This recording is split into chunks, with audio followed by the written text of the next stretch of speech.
CLP leader Mallu भट्टी विक्रमार्का ने मरकजी वजीर फाइनेंस निर्मला सीतारामन की जानिब से एक राशन की दुकान पर जाकर मोदी की तस्वीर न होने पर कलेक्टर पर की गई बरहमी पर शदीद एतराज किया। उन्होंने कहा कि मरकज से कितना राशन आ रहा है, इसकी सही तकसीम हो रही या नहीं, उसको मालूम करने के बजाय मरकज से कितनी रकम आई, रियासत से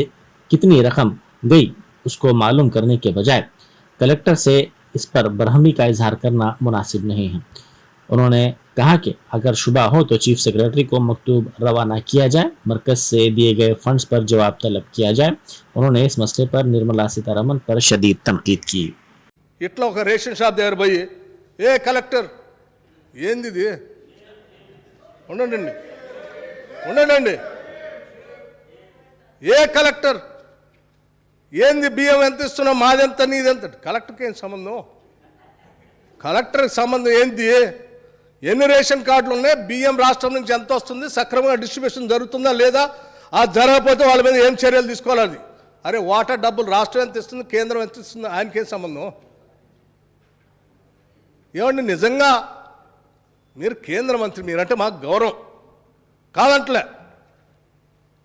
నిజంగా మీకు ఆ ఆలోచన ఉంటే ఎస్ మీరు అధికారికంగా చీఫ్ సెక్రటరీకి లెటర్ రాయండి నేను మా కేంద్ర ప్రభుత్వం నుంచి ఇస్తున్నటువంటి స్కీమ్ సంబంధించిన నిధులు రివ్యూ చేయాలనుకుంటాను కేంద్ర ఆర్థిక శాఖ మంచిగా మీటింగ్ పెట్టండి నేను రివ్యూ చేస్తాను చెప్పి గౌరవంగా అడగండి ఏంది ఆ ఫేర్ ఫ్రెష్ షాప్ దగ్గర పోయి అది కూడా నీ పార్టీకి సంబంధించిన కార్యకర్తలు ఎమ్మడి పెట్టుకుని నా ఫోటో పెట్టావా ఎవరు ఫోటో పెట్టాలండి ఎవరు ఫోటో పెట్టాలి ఆహార చట్టం తీసుకొచ్చినటువంటి వాళ్ళది పెట్టాలా లేకపోతే ఈ దేశంలో పన్నులు కడుతున్నటువంటి వాళ్ళే పెట్టాలా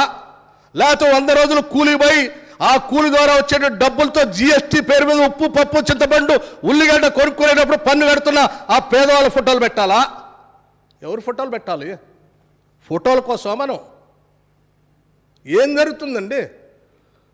ఏ కలెక్టర్ రేపొద్దున కల్లా ఫోటో పెట్టకపోతే మా వాళ్ళు వచ్చి ఫోటో పెడతారు ఏంది ఇది ఎవరు మీ వాళ్ళు నీ అధికారులా నీ పార్టీ కార్యకర్తలా నువ్వు పార్టీ నాయకురాలుగా పోయి రివ్యూ చేస్తున్నావా లేకపోతే ఆర్థిక శాఖ మంత్రిగా పోతున్నావా ఏం జరుగుతుందండి డెఫినెట్గా ఈ రాష్ట్రంలో దేశంలో చర్చ జరగాల్సిందే అధ్యక్షుడు చర్చ జరగాల్సిందే ఇటువంటి చట్టాలు వచ్చినప్పుడు తప్పనిసరిగా వీటిపైన పౌరులు ప్రజాస్వామ్యవాదులు ఈ దేశంలో పార్లమెంటరీ వ్యవస్థ ఉండాలని కోరుకునేటువంటి వాళ్ళందరూ కూడా ఇటువంటి వాటిని వ్యతిరేకించాలి